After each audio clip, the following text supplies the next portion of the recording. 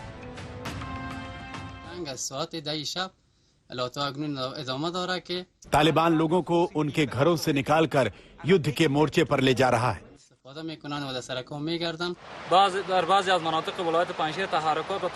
तालिबान को भारी नुकसान हुआ है, लेकिन इलाके की घेराबंदी कर दी गई है और सारे रास्ते बंद कर दिए गए हैं।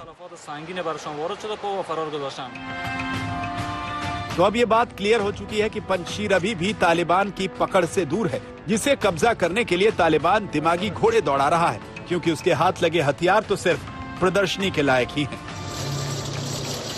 पंजशीर अफगानिस्तान से अहमद नवीश कापिश के साथ आज तक ब्यूरो।